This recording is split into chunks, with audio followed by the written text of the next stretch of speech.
Close your eyes and let the world grow still.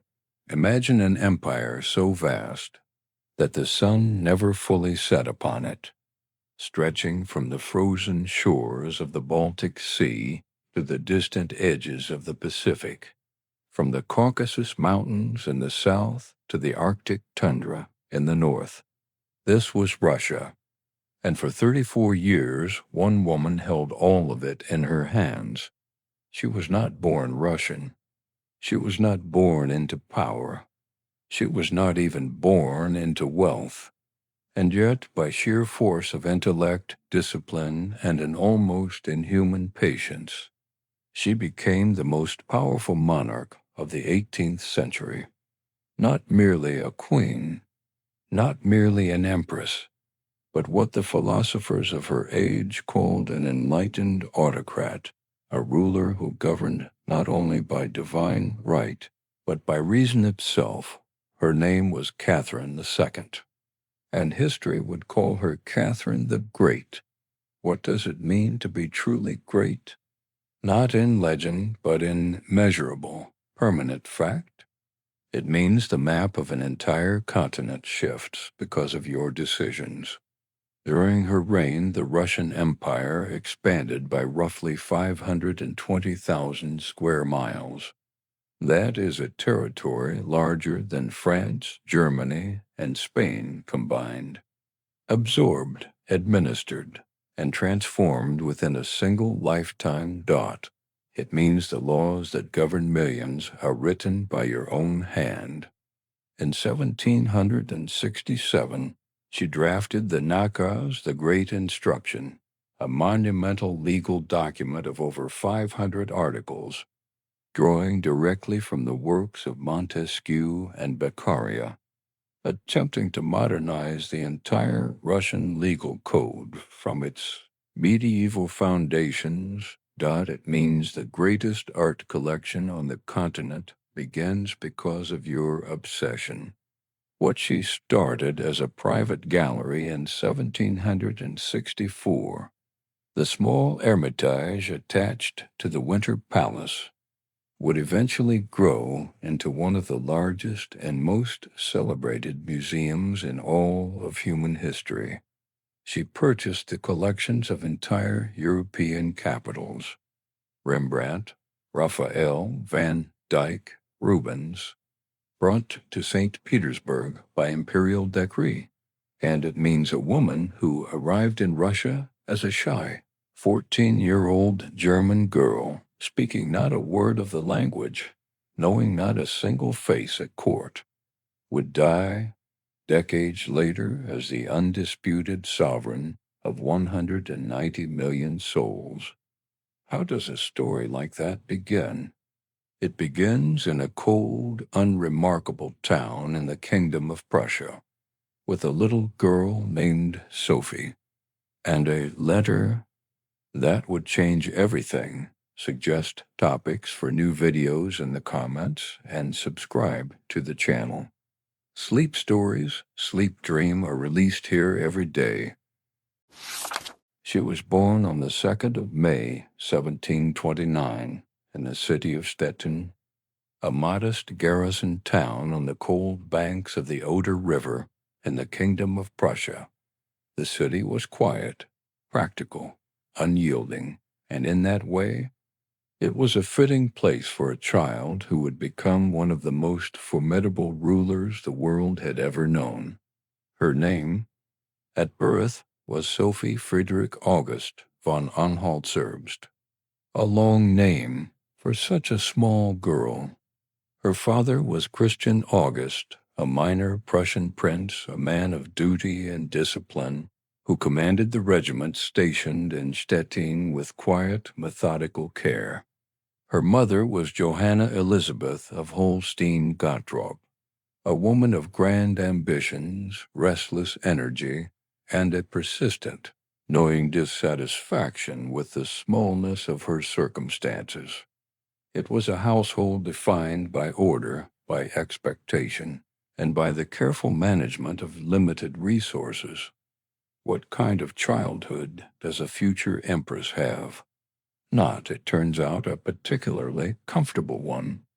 Sophie's family was noble, yes, but minor, provincial. Their court was nothing like the glittering palaces of Versailles or St. Petersburg. There were no great ballrooms filled with candlelight, no processions of courtiers in silk and gold. There was a drafty residence, a strict schedule, and a governess named Babette Cardell, a French Huguenot woman of sharp wit and genuine warmth, who would become in many ways the most important teacher of Sophie's early life. From Babette, Sophie learned French, the language of diplomacy, of philosophy, of power. She learned to read with purpose, to reason with precision, to question what she was told. These were not common lessons for a girl of that era. Most daughters of minor nobility were taught to be decorative, to be obedient, to be given away in marriage to cement alliances. But something in Sophie resisted that. Something in her reached, always. For more Dot, she was a curious child, energetic, physically bold, in a way that surprised those who expected docility. She would play in the streets of Stettin with boys her own age, refusing the quiet indoors considered proper for daughters. Her father worried gently. Her mother watched with complicated eyes, already calculating, already looking toward the horizon. And so the years passed, quietly, in that cold Prussian town. Sophie grew. She read. She observed. She learned, without yet knowing why, how to move through a room, how to remember names, how to make people feel that they were the only person in her world. These were skills that seemed like simple charm. They were, in truth, the foundations of Empire. Then came the letter Dot. It arrived in the winter of 1744, when Sophie was 14 years old. It was addressed to her mother, and it bore the seal of Empress Elizabeth of Russia, the ruling sovereign of the largest country on earth. The letter was an invitation, not a suggestion, not a polite overture, an invitation with the weight of an imperial command behind it. Why had Elizabeth chosen them? Why had her eye fallen on this quiet, minor German family, in this unremarkable Prussian garrison town? The answer lay in politics and in bloodlines, and in the careful calculations of a woman who ruled an empire with one hand and managed its alliances with the other. Sophie's mother was connected through the tangled genealogies of European royalty to the Holstein-Gottorp line, the same line from which the Russian court drew its succession. And the Empress Elizabeth had a nephew, a young man called Karl Peter Ulrich, who had been brought to Russia to be groomed as heir to the throne. He needed a wife. Elizabeth needed a daughter-in-law who was pliable enough to manage, yet sharp enough to be useful. She had been watching, through her network of ambassadors and informants, and somewhere in the reports that crossed her desk, the name of the young Sophie had appeared, Johanna Elizabeth. Sophie's mother received that letter and felt her heart expand. This was what she had always wanted. Not for her daughter, precisely, but for herself, for the proximity to power, for the chance to step into the rooms where history was made. She accepted immediately. Sophie's reaction was quieter. She was 14 years old. She was being asked to travel in the heart of winter to a country she had never seen, to meet a prince she had never spoken to potentially become the wife of a future emperor. Most girls would have trembled. Sophie felt something else, a calm settling of purpose, a sense not yet fully formed that this was the moment her life had been pointing toward. The journey began in January of 1744. It was brutal. They traveled in disguise for diplomatic reasons, under a false name, the Countess of Rhinebeck. The roads of Eastern Europe in January were not roads in any comfortable sense of the word. They were frozen tracks through endless forest, through fields of gray snow, through villages where the wind came down from the east like a living thing, finding every gap in fur and wool and carriage door. The horses struggled. The wheels cracked. The cold was not the polite cold of a Prussian winter. It was a Russian cold. Immense, indifferent, total dot. They passed through Berlin, through Schwedt, through Königsberg, through Memel. At each stop, Sophie observed. She watched how people moved, how they spoke, how they deferred or refused to defer to authority. She was learning, without a teacher, the texture of the world beyond Stettin. The journey took weeks. The carriage lurched and shuddered. Johanna complained. Sophie read when there was enough light and thought. When there was not, they crossed into Russian territory, and the scale of the landscape changed. Everything became larger, the forests deeper, the silences longer, the distances between settlements somehow more profound, as though the land itself was making a statement about power and isolation. Sophie felt it. She said nothing. She filed it away behind those calm and watchful eyes. They arrived in Moscow in early February of 1744. The city received them with ceremonies that were, by any measure, extraordinary.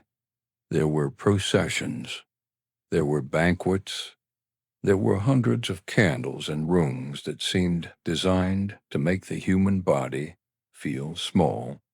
Elizabeth looked at the young German girl and saw something she recognized.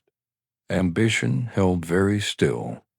Sophie looked at Elizabeth and understood, with absolute clarity, what was required of her. What does it mean to become someone else?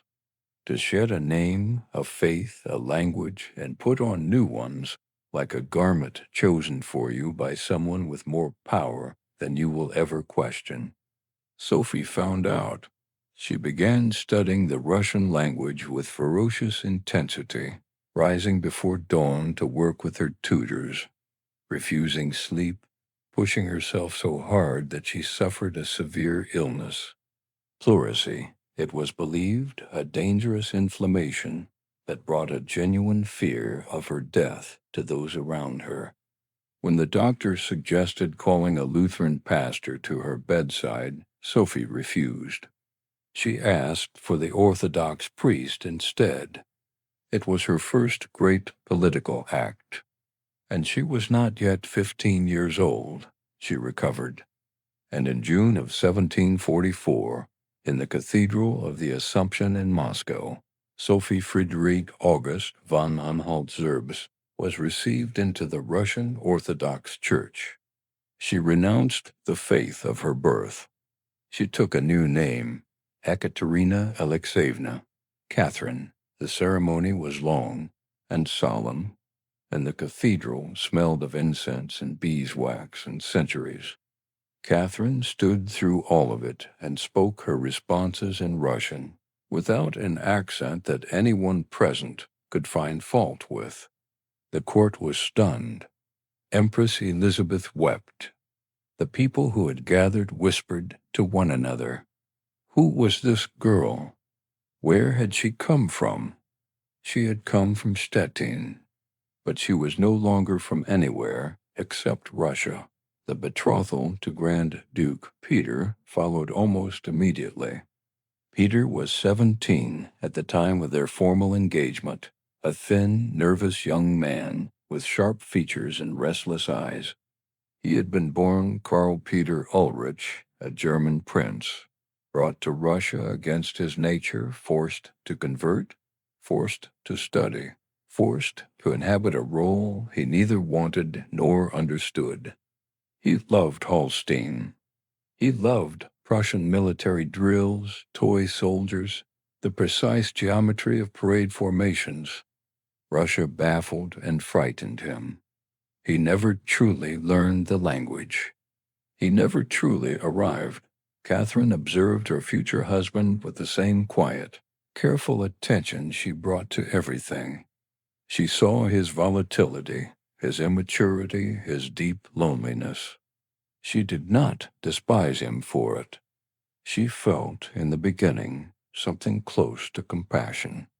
They were both foreigners in this court, both children being shaped by forces far larger than themselves.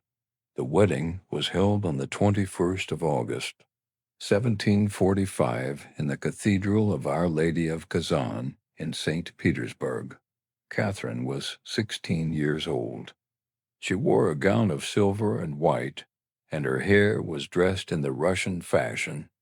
And she stood in that cathedral surrounded by an empire's worth of ceremony. And she understood, with the clarity that had always been her gift, that this marriage was not about love. It was about survival, about positioning, about learning, quietly, how to make herself indispensable to a court that had not yet decided whether to treasure her or discard her. The reception was magnificent. The toasts were endless. The music played until dawn, and Catherine smiled and danced and spoke Russian without stumbling, and watched everything and remembered everything, and began in that gilded room the long and patient work of becoming Catherine the Great. She had arrived as a bride, as a prize carefully selected and shipped westward from a minor German principality to the vast, glittering, and deeply treacherous Russian court. She had danced at her wedding. She had smiled until her face ached.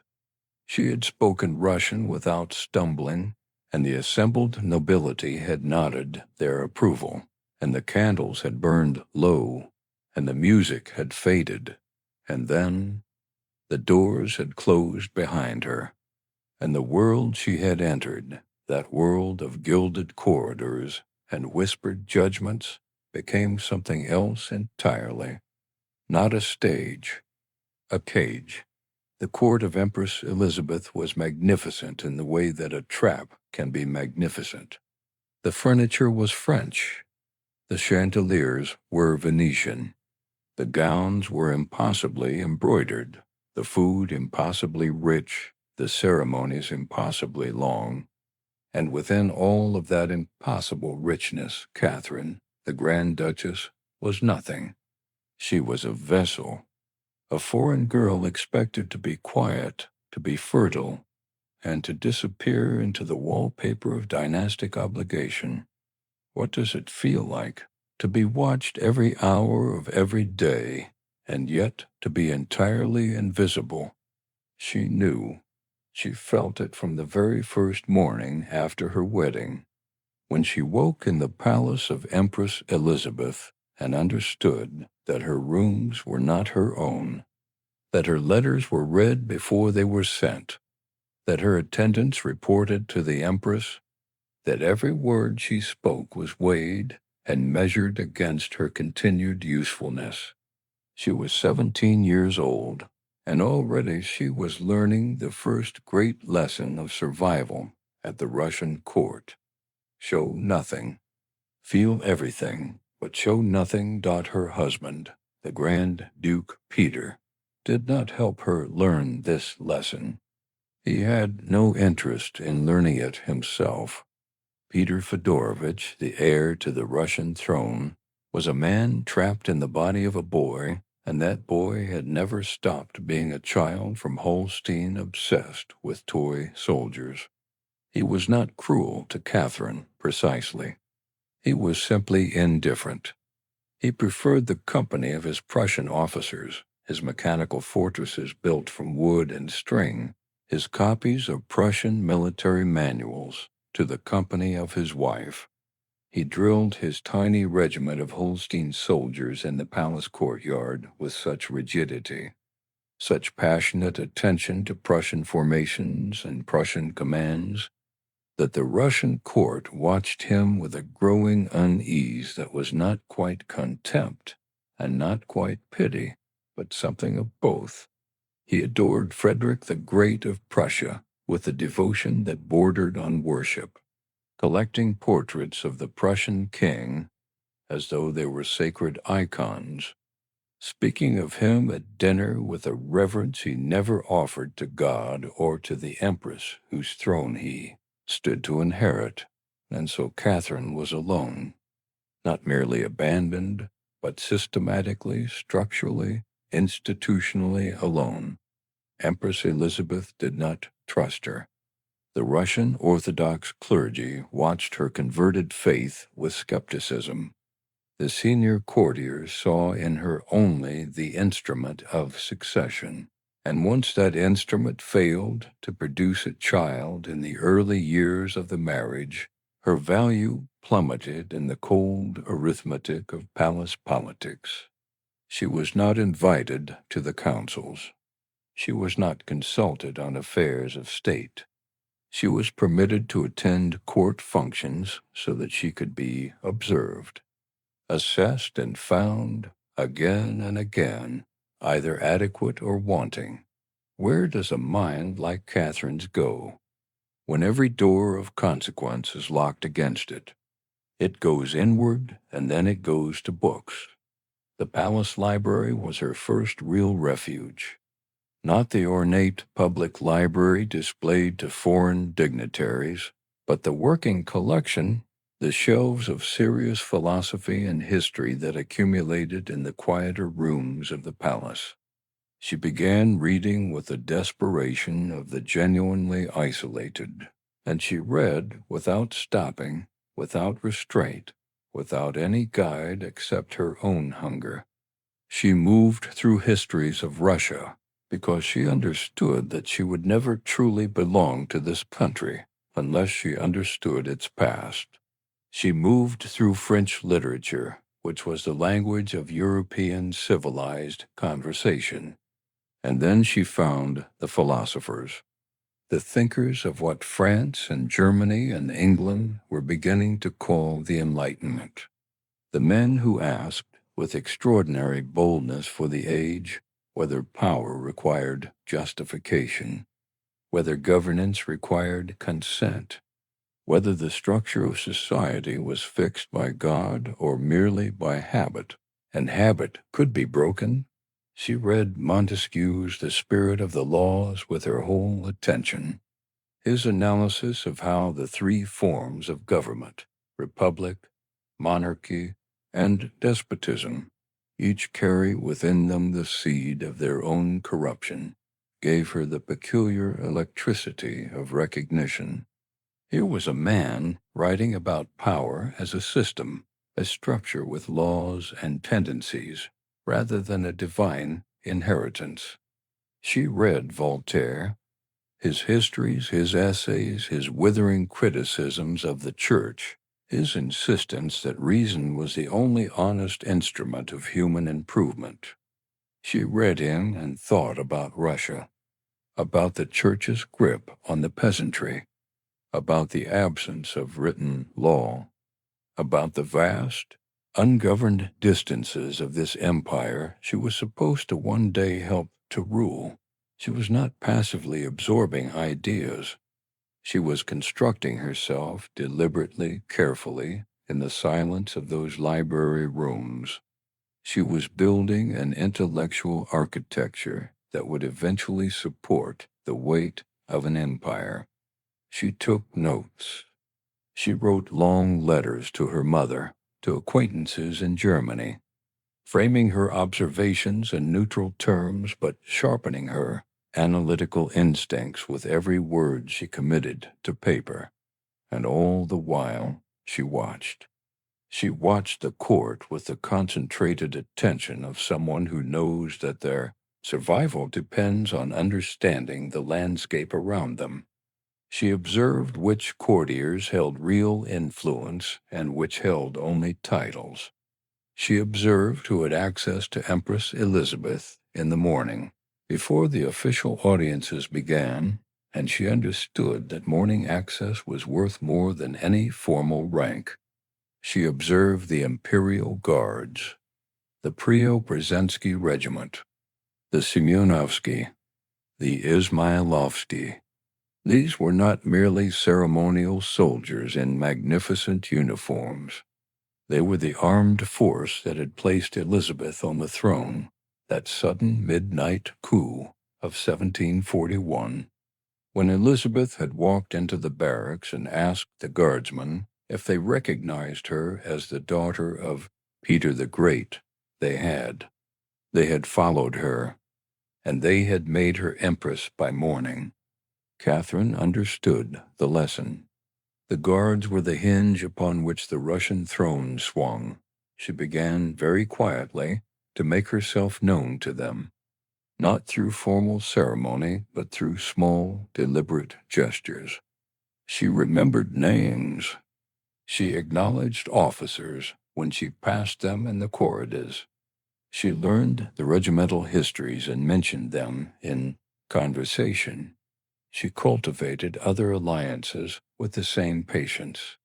She identified among the courtiers those who were dissatisfied with Peter's growing pro-Prussian eccentricities, those who feared what Russia might become under its Tsar, who openly despised Russian customs. There were more of these people than she had initially expected. She listened to them. She did not yet offer herself as an alternative. She simply listened and allowed them to feel that here was someone who understood what they feared. Then came the birth of her son, after 9 years of a marriage that had produced no children, after the whispers had grown to something approaching open speculation about whether Catherine would be set aside. After the court had begun to calculate the various directions in which dynastic necessity might require them to pivot, she gave birth, in September of 1754, to a boy. He was named Paul Petrovich. He was healthy. He was the heir that the Empress had been waiting for, and Empress Elizabeth took him immediately, not cruelly. Not in the dramatic sense of a villain removing a child by force, but practically, efficiently, in the manner of someone who considered the matter entirely settled. Elizabeth ordered that the infant be brought to her own apartments, that he be placed in her care, raised according to her specifications, supervised by her chosen attendants. Catherine, recovering from a difficult labor, lay in her room and listened to the silence where her son's sounds should have been. She asked to see him. She was told she could not. She asked again. She was told that the Empress had the matter in hand. She lay in that silence for 6 weeks before she was permitted a brief visit, a formal occasion, carefully supervised, more audience than reunion. She did not weep publicly. She did not protest publicly. The mask held, but something settled in those silent weeks. A final reckoning. She had been isolated. She had been underestimated. She had been stripped of her son with the casual authority of a woman who had never been required to ask permission. She had been shown without ambiguity what her position in this palace truly was. She filed it away. She returned to her books. She continued to smile in public, to dance when the occasion required it, to perform the gracious and unthreatening Grand Duchess with flawless consistency. She continued to cultivate her alliances quietly, to remember the names of guard officers, to listen to the anxious courtiers who feared what Peter would become. She was 26 years old. She had been educated by isolation into something the court could not quite read and therefore could not quite control, and she waited with the extraordinary patience of someone who has already decided what they are going to do and is simply waiting for the moment to do it. On the 25th of December, 1761, Empress Elizabeth of Russia drew her final breath. She had reigned for 20 years. She had built palaces and waged wars, and kept the empire moving by the sheer force of her vanity and her will. And now she was gone. The candles in the Winter Palace burned low. The courtiers gathered in the cold corridors, their breath visible in the air, their faces arranged into expressions of grief they may or may not have felt. And in the room beyond the ceremony, Catherine sat still and understood with absolute clarity that everything was about to change. The man who became Tsar was her husband, Peter III. He was 33 years old and had been waiting for this moment his entire life. Though not, perhaps, in the way one ought to wait for a crown, he was excitable.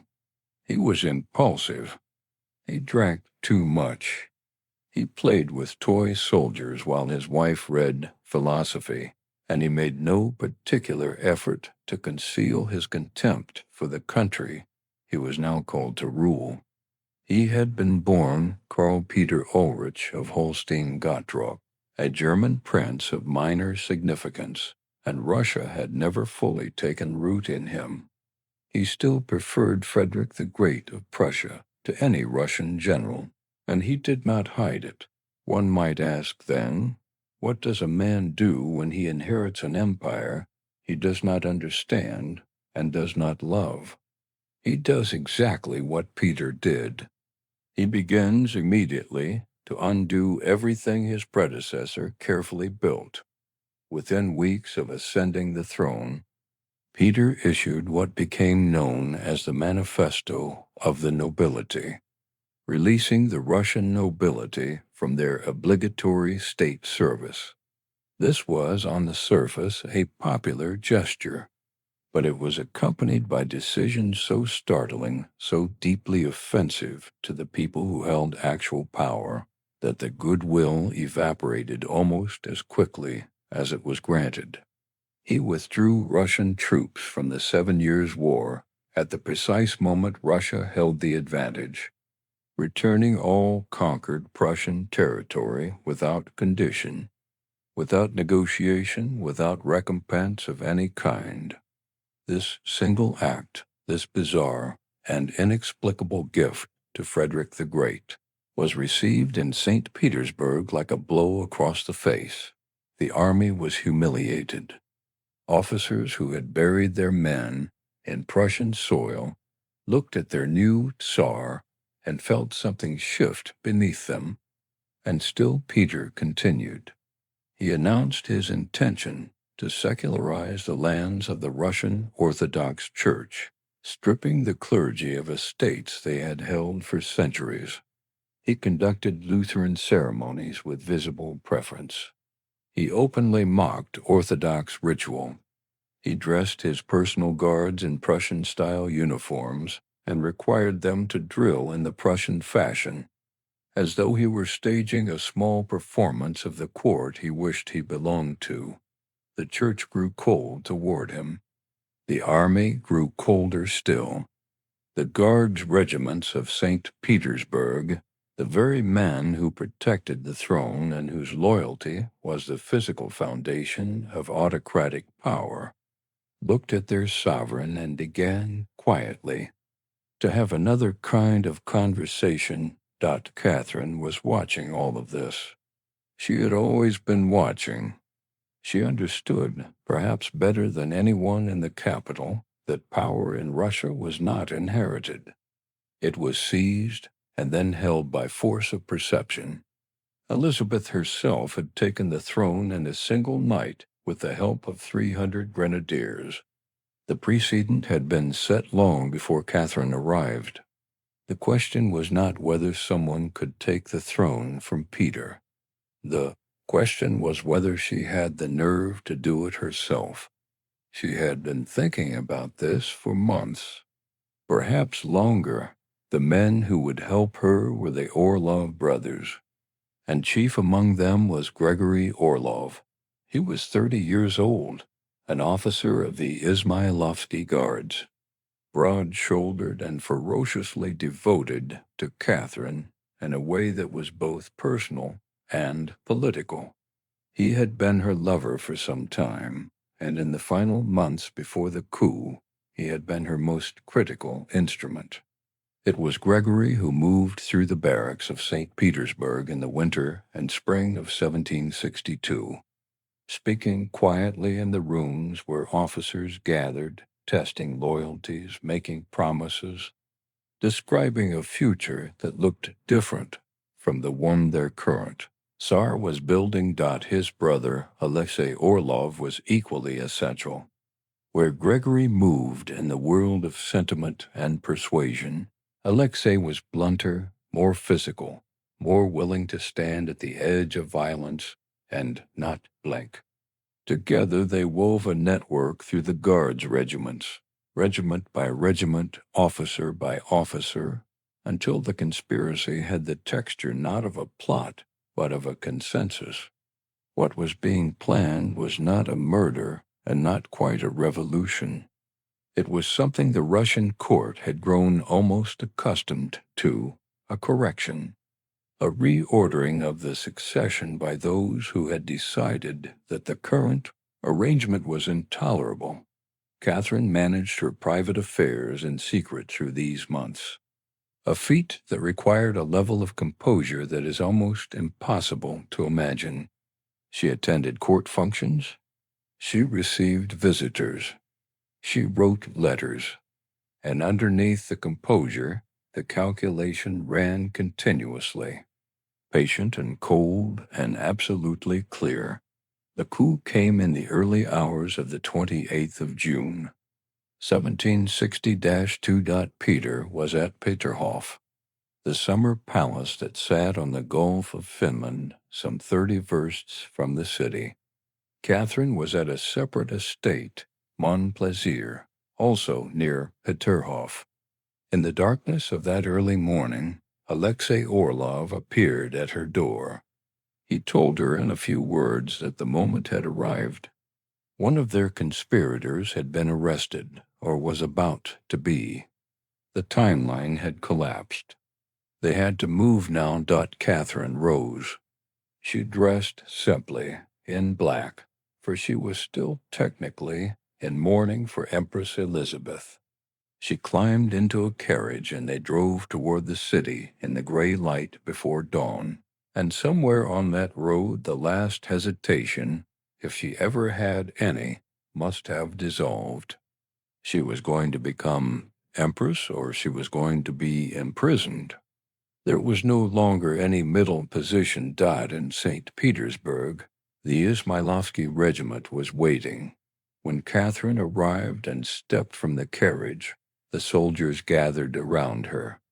An elderly priest appeared and administered an oath of loyalty on the spot, in the open air, with the early light just beginning to touch the rooftops of the city. The men knelt and swore. Then the Semenovsky regiment joined them. Then the Preobrazhensky regiment. The guards of the capital, one after another, pledged their allegiance not to the Tsar sleeping at Peterhof, but to the German princess who had spent 17 years learning to love their country better than he ever had. They marched to the Cathedral of Our Lady of Kazan, where Catherine was proclaimed Empress and autocrat of all the Russias. From there the procession moved to the Winter Palace, where the Senate and the Holy Synod offered their allegiance in turn. By midday, St. Petersburg had a new sovereign. Not a drop of blood had been shed. The most consequential political event in the Russian Empire, that century had unfolded with the quiet precision of a ceremony rehearsed. In the imagination for years. Peter received the news at Peterhof. He had woken expecting a celebration and found instead that the world had inverted while he slept. He attempted, briefly, to organize some response. He looked for ships. He considered Kronstadt, the naval fortress in the Gulf of Finland, and then learned that Kronstadt had already declared for Catherine. One by one, every path closed. By the evening of the same day, he had signed a formal document of abdication.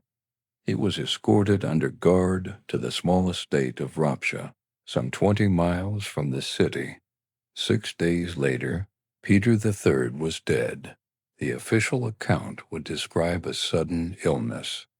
What exactly happened in the rooms at Rapsha has never been fully established.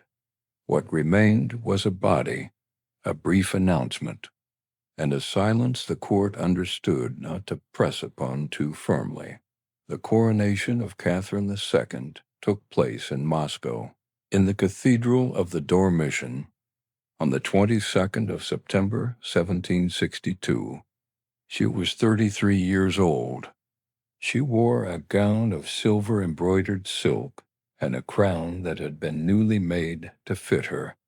She walked through the cathedral with the kind of stillness that does not come from calm, but from absolute concentration. The stillness of someone who has crossed the distance between where they were and where they intended to be, and arrived. The Metropolitan placed the crown upon her head. The cannons fired across the city. In the streets, the people shouted. Catherine II, Empress and autocrat of all the Russias, stood in the ancient cathedral of the Tsars and felt, or did not feel, whatever it is that a person feels when the thing they have spent half their life preparing for finally, quietly becomes real. She had waited 17 years. She had read every book placed before her and many that were not. She had survived humiliation and loneliness and the particular cruelty of being married to a man who did not see her. She had made herself into something the court could not read. And then she had moved in a single night, with perfect timing and absolute nerve, and turned the unreadable into the undeniable. She was Empress now, and she had decided long before that morning at Montplaisir exactly what she intended to do with that. She was 33 years old when she sat down to write the most ambitious legal document in Russian history. Not a decree, not a proclamation, something more dangerous than either. A philosophy dot, she called it the nakaz, the instruction. She spent not days but years drafting and revising it by hand in the early mornings, before the court had woken, before the petitioners gathered at her door, before the machinery of empire had begun its daily grinding noise. She read Montesquieu's spirit of the laws until the pages softened with use. She read Cesare Beccaria's essay on crimes and punishments, which argued that torture was not justice, but merely cruelty given a legal name. She underlined sentences. She copied passages. She synthesized. What she was attempting was this. She was trying to give Russia a conscience. The nakaz ran to over 500 articles. It argued that Russia was a European nation and must be governed by European reason. It stated that the purpose of law was the freedom of the citizen, not the fear of the subject. It declared that a person accused of a crime should be presumed innocent until proven otherwise. It questioned the institution of serfdom carefully and deliberately, in the language of a woman who understood exactly how far she could push before the floor gave way beneath her. She convened a legislative commission in 1767, summoning over 500 delegates from across the enormous empire, nobles and merchants and townspeople, to deliberate on these ideas together. It was an extraordinary act. It had never been done before in Russia. She genuinely believed in that particular season of her reign that it could work. That reason was infectious, that if you laid out the logic clearly enough and gave people a room to sit in together, they would follow it towards something better. The commission met for a year and a half and produced nothing of substance. The nobles resisted any language that touched their ownership of serfs. The merchants wanted their own protections. The whole grand experiment sank slowly beneath the weight of its contradictions, and she dissolved it in 1768, redirecting its energies toward the ongoing Turkish war. Did she fail? Not entirely. The Nakas remained. It was translated into every major European language. Frederick the Great of Prussia read it. The French philosophe read it. What it did, even without becoming law, was establish her position in the conversation of the Enlightenment as something more than a monarch performing culture. She was a participant, a thinker, and she intended the world to understand that she had been writing to Voltaire since 1763. The letters began formally and grew, over time, into something warmer and stranger, a decades-long correspondence between the most celebrated satirist in Europe and the woman who ruled 1/6 of the world's landmass. He called her the North Star. She called him her teacher. He praised her tolerance of religious minorities in Russia. She sent him furs against the Swiss cold. He wrote that if he were younger, he would move to St. Petersburg immediately. She wrote back that the roads were excellent. It was theater, partly. Both of them understood that. The letters were written with the awareness that courts across Europe would read them, that every line was also a statement of policy, a positioning of image, a soft form of diplomacy conducted through literature. But there was something genuine in it, too. She had been an intellectual in a court that did not value intellectuals, and Voltaire was the greatest European mind of the age, and he took her seriously. That was not nothing. She brought Diderot to St. Petersburg in 1773. The philosopher had been editing his great encyclopedia for decades, cataloging human knowledge, and had recently fallen into financial difficulty. She met with him nearly every day for several months. He was voluble and enthusiastic and sometimes seized her arm in his excitement, forgetting for a moment that she was an empress. She found this charming. He drew up plans for radical social reform. She listened carefully and did not implement most of them. She told him afterward that he worked on paper, which resisted everything, while she worked on human skin, which was considerably more sensitive. It was an honest answer. She was not pretending to be more radical than she was. She was simply explaining the particular distance between philosophy and governance. But the art was different. The art was not compromise or calculation. The art was hunger. She had begun collecting in earnest in 1764, purchasing over 225 paintings from a Berlin merchant, originally assembled for Frederick the Great, who had then been unable to pay. She housed them beside the Winter Palace in a small building called the Hermitage, a hermit's refuge, a private gallery for private pleasure. The idea did not stay small for long. She purchased the collection of Count Brahl from Dresden. She purchased the Crozat collection from Paris, one of the finest private art holdings in France, containing works by Raphael, Rembrandt, and Rubens.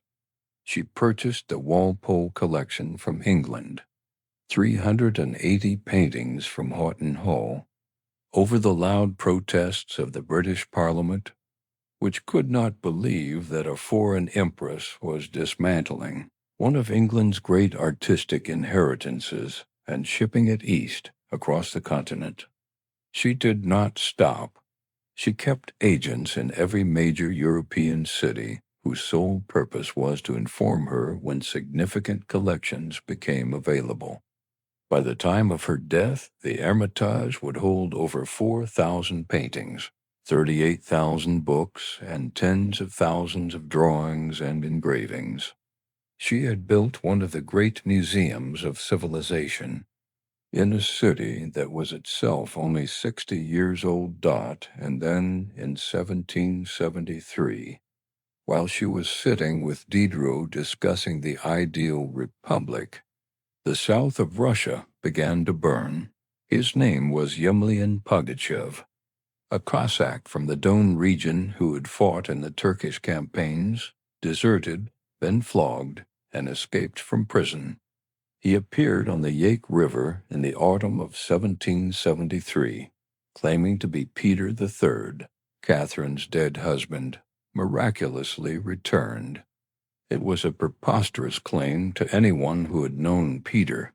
It did not matter. The serfs who flocked to him were not responding to the specific man. They were responding to the specific promise. He told them the land would belong to the people who worked it. He told them the nobles who owned them as property would be destroyed.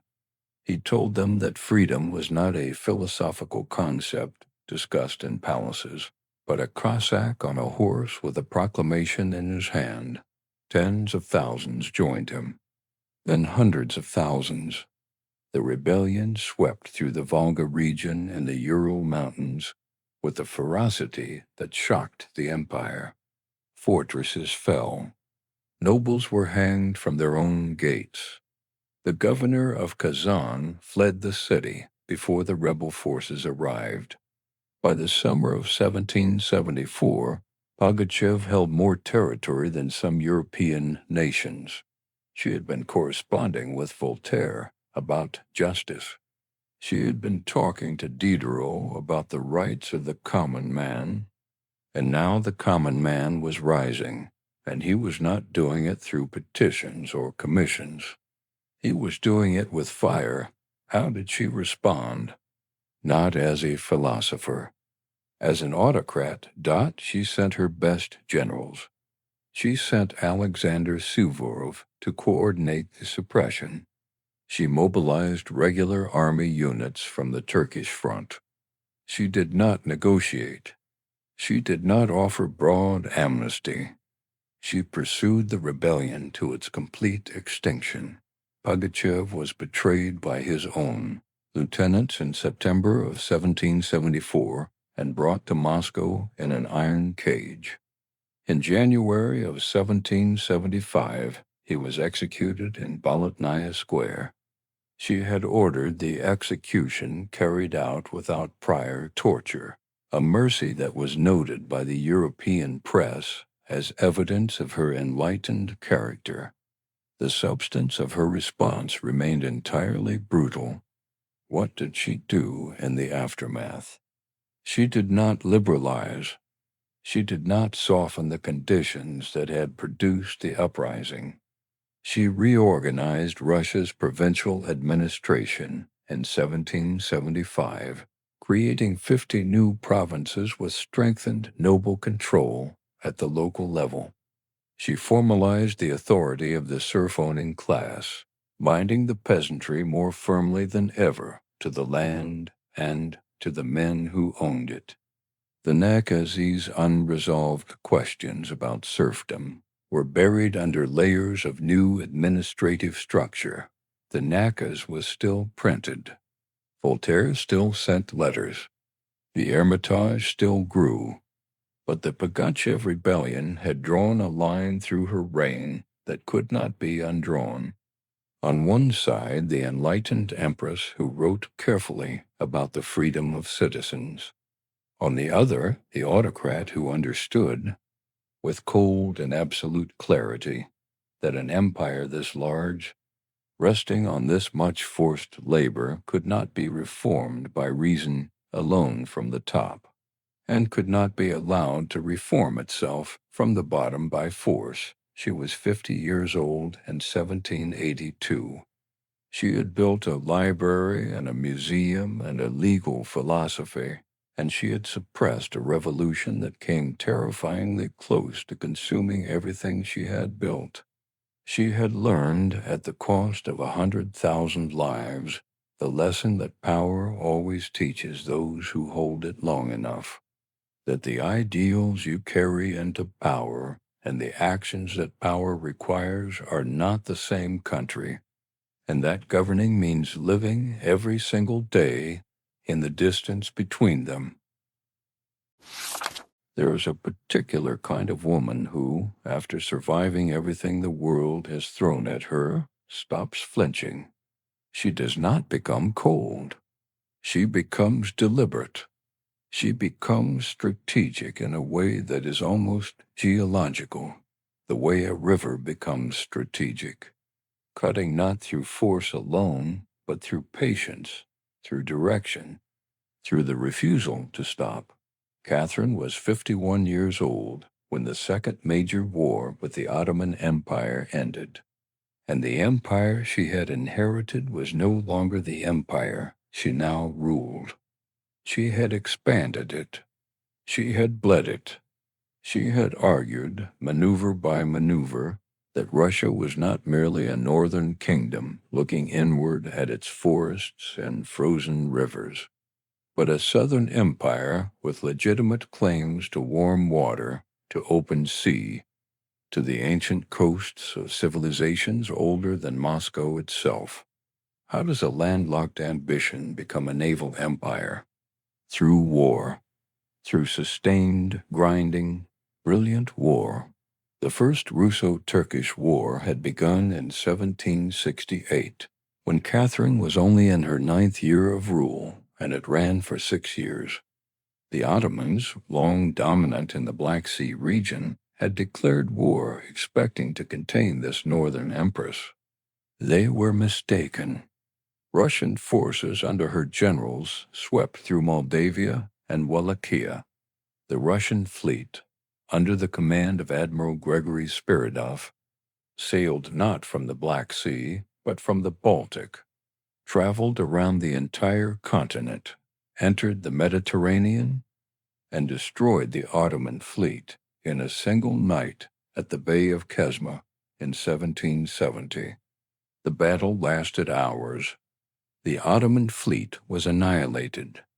Even Catherine's European rivals were briefly silenced. By 1774, the Treaty of Kotchuk-Kainarji had been signed.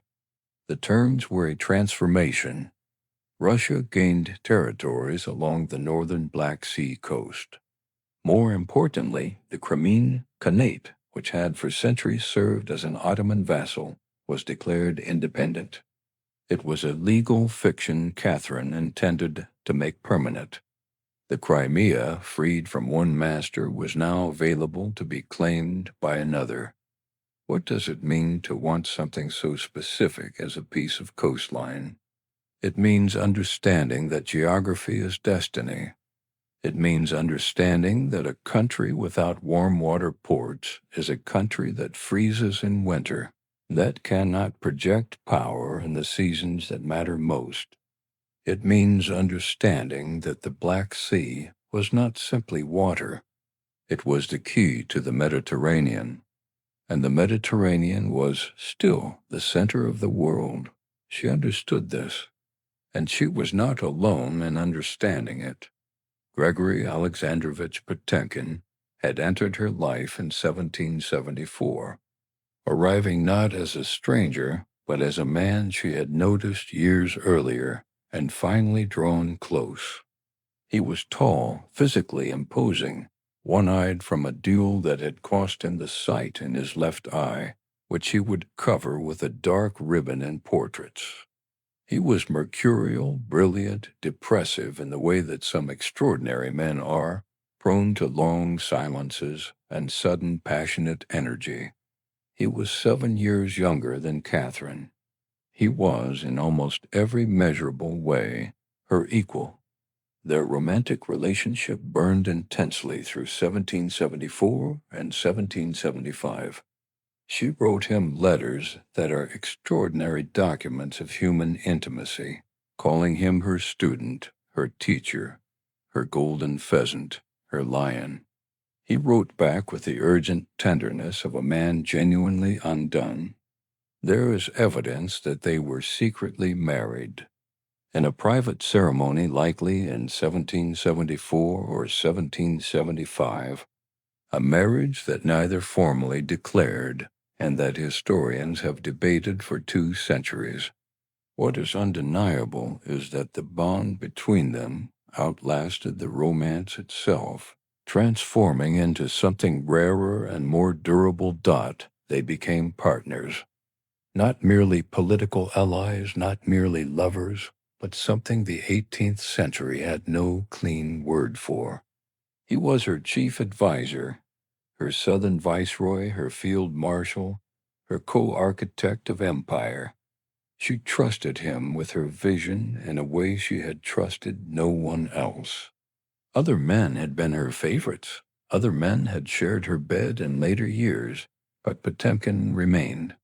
He was not replaced. He was not diminished. He was, until his death in 1791, the second most powerful person in the Russian Empire.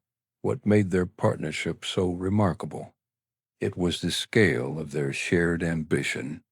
They called it the Greek project.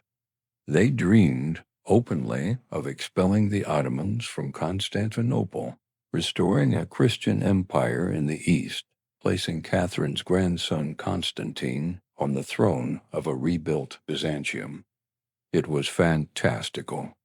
It was also the framework within which their actual, concrete, territorial achievements were made. You reach for Constantinople. You arrive in Crimea. The dream authorizes the action. Potemkin was dispatched to govern the southern territories even as their romantic relationship evolved. He was tireless, visionary, occasionally maddening. He founded cities. He built a fleet on the Black Sea that had not existed. He wrote Catherine letters that were simultaneously love letters and administrative reports, mixing declarations of devotion with tallies of troops and shipbuilding schedules. And then, in 1783, Catherine formally annexed the Crimea. The process had been methodical. After the First Russo-Turkish War, the Crimean Khanate had been declared nominally independent.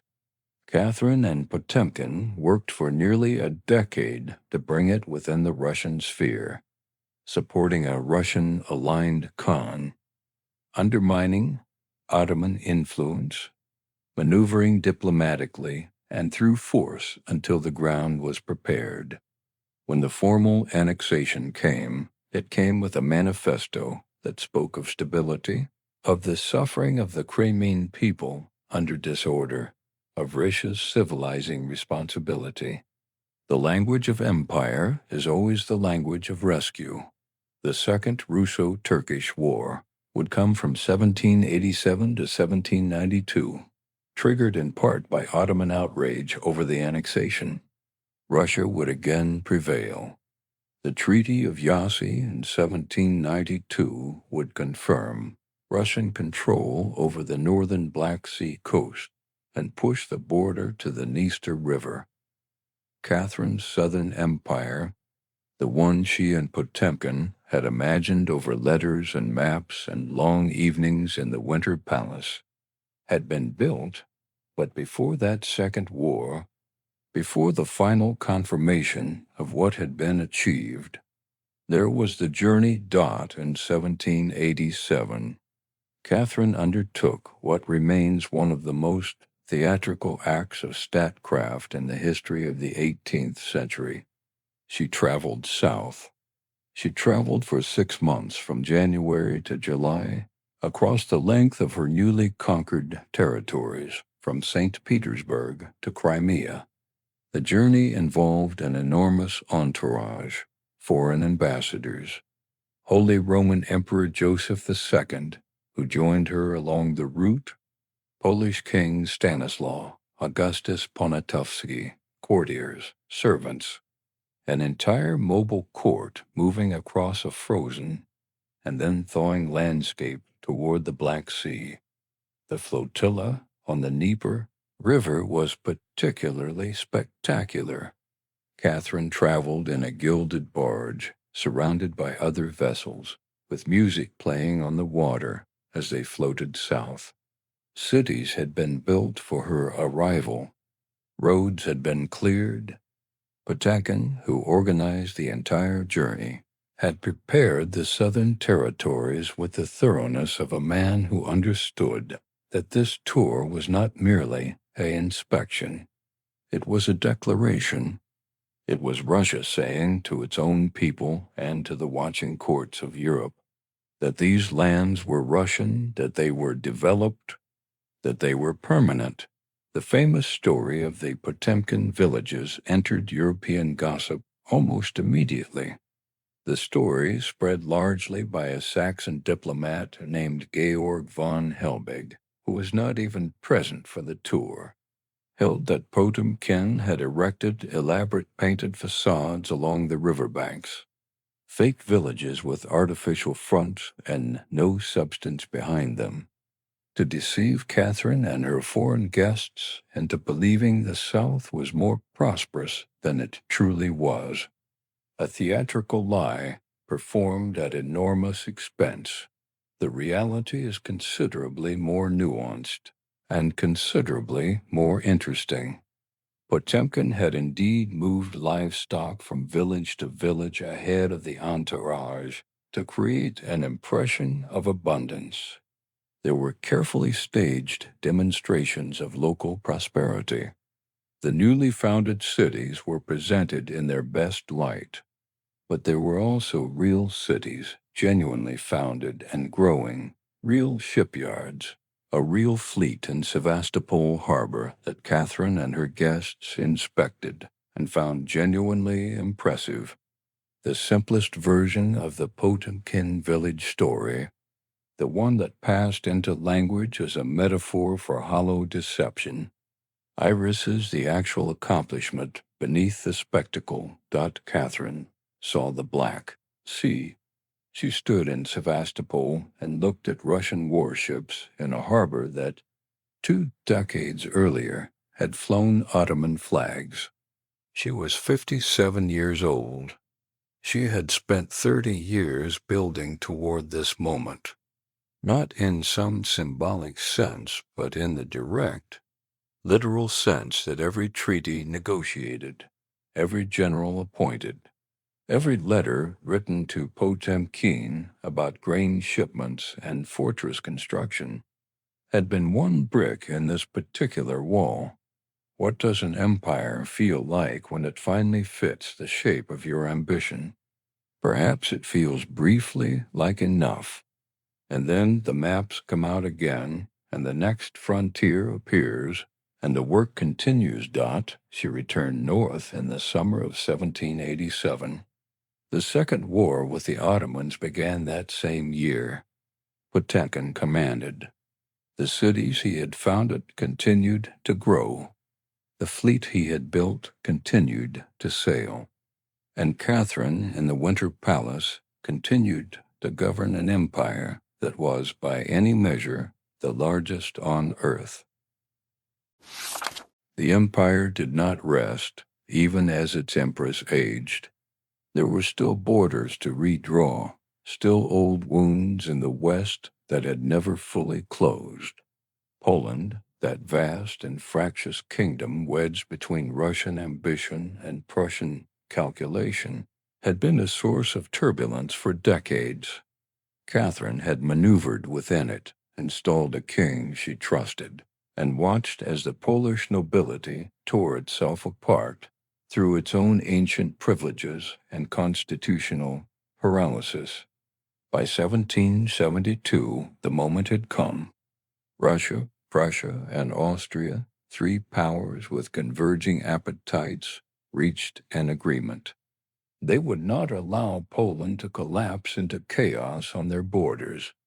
They would instead simply take pieces of it.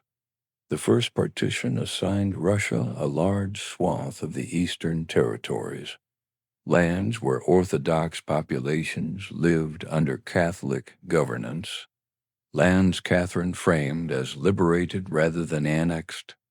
It was a convenient framing, and she knew it.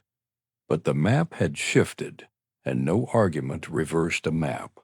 The second partition came in 1793, a more brutal carving, following Poland's attempt at constitutional reform. The Poles had written a new constitution in 1791, a document that modernized their state and threatened to stabilize a country that surrounding powers preferred to see unstable. Catherine could not allow it. The troops moved. The reforms were erased, and Russia absorbed more territory to the east, while Prussia took the west. The third partition in 1795 was the end. What remained of Poland, that final sliver of an independent state, was divided among the same three powers. Poland as a sovereign nation ceased to exist. It would not reappear on European maps for more than a century. Catherine signed the documents in St. Petersburg, and the borders of Russia's western frontier advanced once more. She understood the political cost. She understood the moral weight.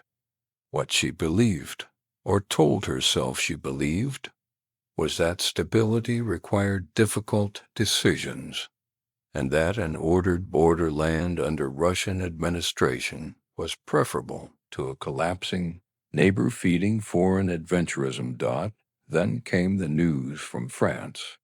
The summer of 1789, the Bastille, the crowds, the language of liberty, equality, the rights of man, the sovereignty of the people. Catherine read the dispatches in the Winter Palace and felt something shift beneath her certainties. She had spent her youth absorbing the Enlightenment, corresponding with its greatest minds, experimenting with its principles in law and governance. She had called herself a student of Voltaire. She had quoted Montesquieu. But the Enlightenment, as she had always understood it, was a tool for wise rulers to govern better, not a weapon for crowds to wield against rulers themselves. What was unfolding in France was not philosophy. It was dissolution. The execution of Louis XVI in January of 1793 struck her with a revulsion she did not bother to conceal. She observed weeks of mourning at court. She broke off diplomatic contact with the revolutionary government. She spoke of the contagion of French ideas with genuine alarm, not as a performance of royal solidarity, but as the reaction of a woman who had watched the logic of those ideas bend toward the guillotine. The Pugachev rebellion, which had come 2 decades earlier and nearly cracked the empire, had already taught her what uncontrolled popular force could do. France was confirming the lesson at continental scale. She moved sharply to the right. Censorship tightened. The intellectual atmosphere that had once allowed cautious debate grew heavier, more watchful. Alexander Radishev published his journey from St. Petersburg to Moscow in 1790, a book saturated with criticism of serfdom and autocracy. Catherine read it herself. She compared him to Pugachev and exiled him to Siberia. It was not the response of a philosopher queen. It was the response of an empress who understood that words, if left to travel freely, could do the same work as armies. The French example was not abstract to her. It was a warning, immediate and clarifying. And in this period of hardening, Catherine turned her attention more urgently to the question of succession. Her son Paul had waited for 30 years. He had waited with a gathering bitterness that was visible to everyone at court. He was erratic, suspicious, obsessed with military ceremony in ways that reminded courtiers uncomfortably of the husband Catherine had displaced. She did not trust him with the empire. She had considered more than once whether she could bypass him entirely, whether the succession could pass directly to his son, to Alexander. Alexander had been taken from his parents as an infant, placed in Catherine's direct care, raised according to principles she herself designed. She chose his tutors carefully. She wrote educational materials for him personally. She exposed him to ideas, to languages, to the model of enlightened governance she still believed in, even as she watched France burn. He was tall, graceful, intelligent, charming in the way that great rulers need to be charming, able to make any person in a room feel the full weight of his attention. Catherine watched him grow with something close to vindication. If the empire could not pass to Paul, it could pass to someone she had shaped from the beginning. Whether she formally changed the succession documents remains a question historians have never fully resolved. There are accounts suggesting she prepared a decree naming Alexander her heir, bypassing Paul entirely. There are accounts suggesting the document existed, was found after her death, and was destroyed by Paul's supporters before it could be read aloud. What is certain is that Alexander himself knew of the possibility. What is certain is that Paul knew the possibility existed. The years of proximity between grandmother and grandson, the years of deliberate cultivation, were not subtle. They were a statement of intent, made without ever quite being spoken aloud. By 1796, Catherine was 67 years old. She had governed Russia for 34 years. She was still working, still receiving ministers, still drafting correspondence with the focused attention that had never left her. Her body had thickened with age. Her legs troubled her. But the mind remained clear. The mind remained, to those who worked beside her, formidably intact. On the morning of the 17th of November, 1796, she rose as usual. She dressed. She drank coffee. She went to her study. Hours passed. A servant found her collapsed on the floor, unconscious, breathing with a labored irregularity that suggested something had broken catastrophically inside her. She was carried to her bedroom. She never regained consciousness. The following evening, she died. The cause was a stroke, massive and sudden, the kind that gives no warning and allows no last words, no final arrangement. No closing of the accounts she had kept so obsessively for 34 years. Paul arrived at the Winter Palace within hours. He moved quickly through the rooms with the urgency of a man who had waited too long and feared any further delay. Whatever documents may have existed, whatever Catherine may have intended, the succession passed as the law required. Paul I became Emperor of Russia. Alexander, 23 years old, watched from the edges of a court that had reorganized itself overnight around a man his grandmother had never trusted with her life's work. What she left behind could not be undone by any succession. The empire that Catherine received in 1762 was large, poorly administered, and strategically exposed. The empire she left in 1796 was transformed. The territory had expanded by roughly 500,000 square miles. New cities lined the northern coast of the Black Sea, cities that carried her favorites' names and her own ambitions in their street grids and harbors. The legal code she had attempted, though never fully enacted, had seeded generations of Russian legal thought. The educational institutions she had founded, the academies, the hospitals, the schools for girls, had changed the texture of elite Russian life in ways that outlasted every political reversal. She had corresponded with Voltaire, Diderot, D'Alembert. She had built the Hermitage, filling its halls with thousands of works purchased from across Europe, assembling what would become one of the greatest collections in the world. She had written legislation, fairy tales, memoirs, and plays. She had managed wars, rebellions, and palace intrigues with a steadiness that even her enemies found difficult to dismiss. History has never settled on a single verdict. The serfs she governed lived and died in conditions her Enlightenment philosophy did not change.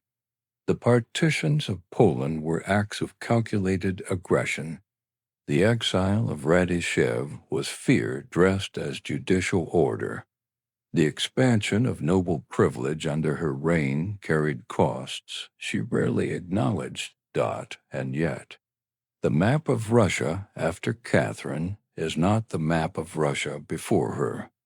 The institutions she founded endured. The grandson she shaped would face Napoleon at the head of an army she had rebuilt, in a country she had made against all probability.